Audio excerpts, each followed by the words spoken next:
Out of My Mind, Chapter 15.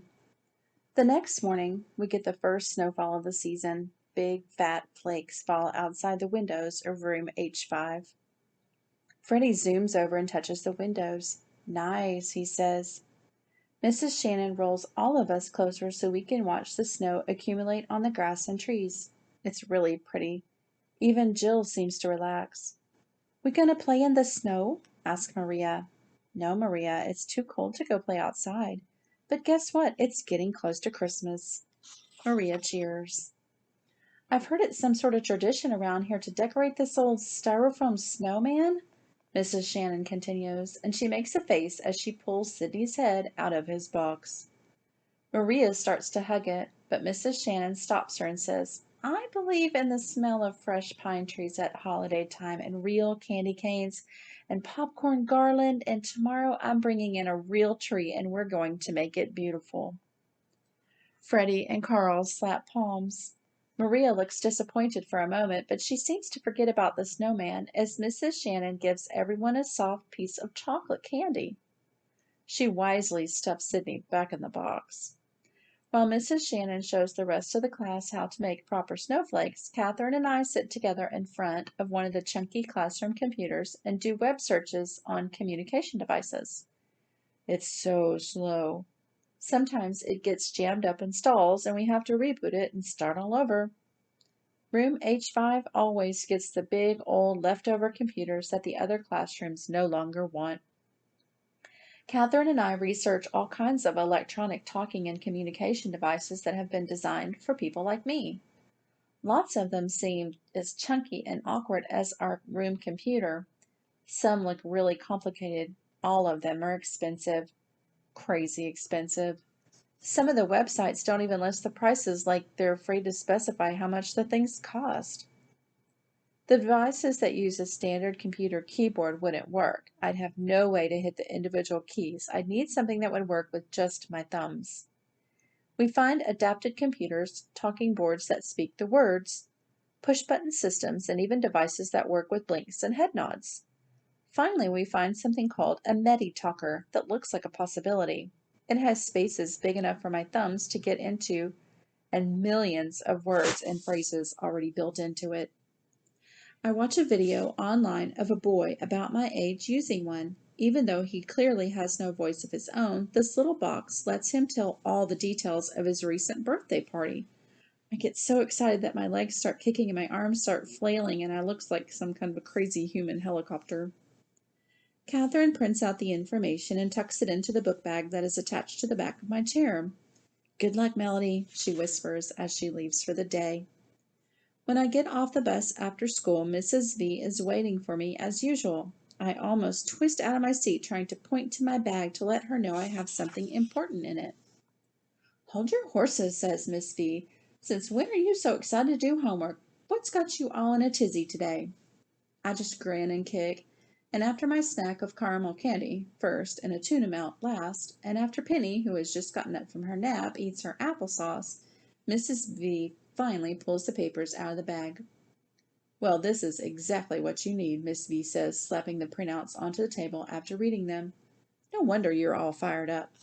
"Yes, yes, yes," I point, and then I point to the individual words, talk to Mom and Dad, talk, talk, talk. "I'll do just that, just as soon as I get home from work, Melody," Mrs. V promises. I can hardly wait. While Penny watches Cookie Monster gobble carrots instead of cookies on Sesame Street, I dream of talking, talking, talking.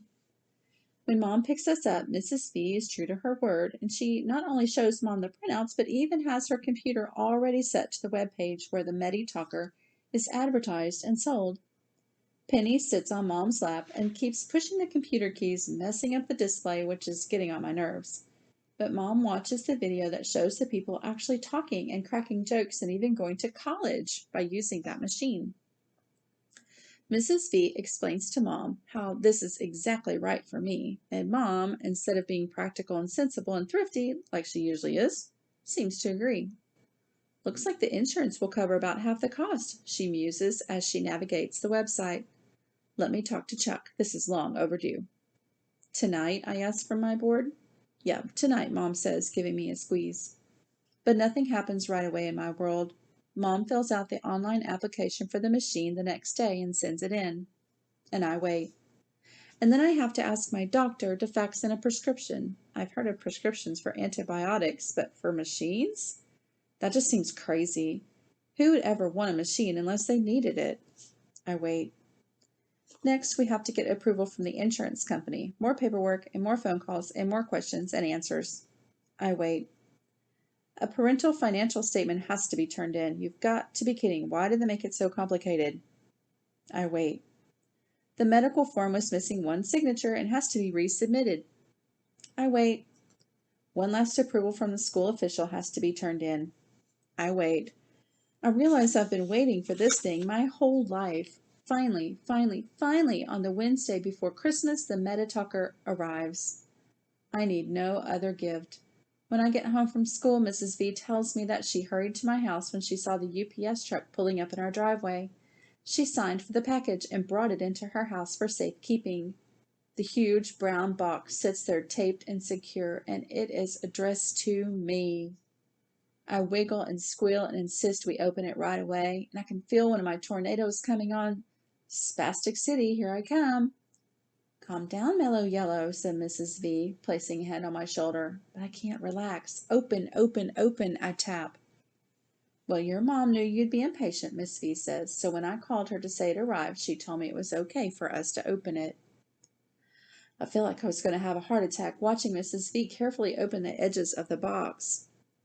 She lets me pull the brown paper inside, and then under about a mile of bubble wrap, there it is.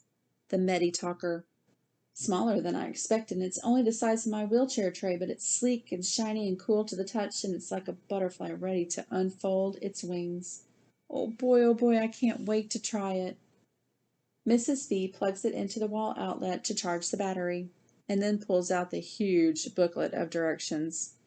Whew, she said, this will take a year to read and understand. She flops down in a soft easy chair with Penny on her lap and begins to read. And I begin to wait, and wait, and wait. And finally, when I just know I'm going to explode, I wheel over to the table where the Medi-Talker sits. And I've seen kids at school play video games they've never seen before, and I've seen them program their phones and computers without touching a book of instructions. So I take my right thumb and push the button, and the board whirs and glows, and then a welcome message appears on the screen. And I push another button, and a voice that sounds like an Englishman with a really bad head cold blurts out, "Welcome to Medi-Talker." Mrs. V jumps up from the couch. I shriek with joy. "It looks like you're way ahead of me, Melody. Not that I'm surprised." And she sets Penny down. "Now let's see what this machine can do."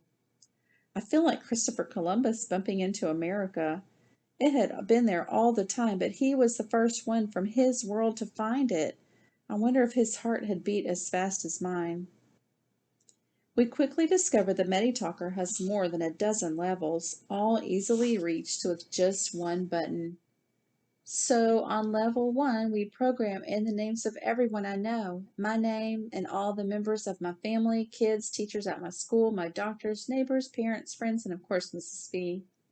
And on the second level, she insists we add all the vocabulary words we've been collecting on our multicolored 3x5-inch flashcards. Type save, Mrs. V's fingers fly as she keeps adding words for me. Lots of our vocabulary words are already in the machine's memory, but she gives me more. Nouns, verbs, adverbs, and adjectives, thousands of them, as well as a cool sentence maker that is located on another level. We can prepare hundreds of phrases and sentences and get them with just one touch. Have you heard the latest song? That's what's up. And how did you do on the spelling test? Ordinary words, normal conversations. I've never had that. Awesome. Another level is for numbers and even computations. I'll be able to do math now. Maybe I won't tell the teachers about that one. There's another level full of corny jokes and silly sayings with room left over for us to add more. Another level plays music. I can connect the device to the computer and download any song I want. I can't wait to search on iTunes. Maybe I can ask Rose which songs are hot. Rose. I can actually talk to Rose now. We stopped programming after a while, and Penny needs to be changed and kept occupied, but I am much too excited to rest. So after Mrs. V gets Penny set up with her dollhouse at the foot of the couch, we add even more words and phrases. And finally, she stops typing and says, "Would you like to try it out?" The room is absolutely quiet. I stroke the edge of the machine softly and push two buttons. "Thanks, Mrs. V," the computer's voice says. And she blinks real fast, and I do too, and she reaches for a tissue. We both need it. Mrs. V tucks the tissue into her pocket, then begins reading again from the instruction manual. "Hey, listen to this," she says. "With a computer connector cord, you can save longer things you want to write, like stories or poems." "Wow," the machine says. Mrs. V nods in agreement. "This is going to be fun, but you're going to need lots of practice to make it say what you want, kid." She's right. Many levels have been left blank for users to input their own information, words and sentences and phone numbers and pictures. Information can be typed directly into the machine, or it can be downloaded from a computer. It's a little overwhelming. "We can design this to fit you, Melody," Mrs. V tells me. "This will be your world, so let's take our time and make it exactly what you need." I'm so happy I almost feel like hugging the machine, but that would look silly. Instead, I name it. That's probably pretty dumb, but sometimes it's good to have something that nobody else knows but you. I'm not going to type the name into the machine because it's personal, but in my mind, I'm going to call the Meditaker Elvira, after that song I like. Yep, my heart is on fire for Elvira. While Mrs. V plays with Penny for a while, I continue to explore what Elvira can do. One of the first changes I want to make is the hello message and the voice that speaks. The computer-produced greeting sounds really fake, but the machine offers several female voices to choose from, as well as a bunch of different languages. I picked the voice called Trish. She actually sounds like a girl, not a grown-up, and I wouldn't mind sounding like her if I could talk. "Bienvenue," Trish says in French. I know what that means, welcome. I push the button for German, and she says, "Willkommen." I even find something that sounds like "Funying" when I touch the button for Chinese. I stop for a minute and stare at the board. It has never occurred to me that there are kids like me in Germany and China and France who need a machine to help them talk. Mrs. V returns to me and helps me change the original welcome message from the very mechanical sounding "Welcome to Meditalker" to Trish's voice saying, "Hi, I'm Melody. Talk to me." I can't wait to take it to school and introduce my new computer to everybody there. I wonder what Rose will say. By now, both Mom and Dad have called to check on how we're doing, how much progress we've made. They're both anxious to get here and see the device for themselves, so while we wait, Mrs. V suggests we keep programming, adding more and more. She thinks I should practice using it for a couple of weeks before taking it to school. But I really don't want to wait, but I have to agree with her. This is going to take some time. I want to be able to use the system to talk like ordinary kids, sort of. So we return to words. I want to input thousands of them. Notebook, marker, homework, assignment, test, positive, negative, fingernail, nail polish, outfit, backpack, purse, scared, excited, purple. And then we type in more phrases, hundreds of them. To the mall, from a distance, in the middle of, as a result, the reason why. Lastly, we get to some sentences, dozens of them. What time is it? What's up with that? You crack me up. I'm so excited. Then the doorbell rings. When Mom and Dad come in to pick us up, Dad is ready with his camcorder. His hands are shaking a little. "Show us how it works, honey," he says. Can't believe that Dad is making a video of me saying my first words. It's almost like when he filmed Penny's first words. Well, not exactly. I type very carefully and push the little button to make the machine speak for me. "Hi, Dad. Hi, Mom. I am so happy." Mom gets all teary-eyed and her nose gets all red and she's looking at me all soft and gooey. When I think about it, I realize I've never ever said any words directly to my parents. So I push a couple of buttons and the machine speaks the words I've never been able to say. "I love you." Mom completely loses it, and she bubbles up with tears and grabs Dad, and I think he might be sniffing back a couple of tears himself, but he has it all recorded.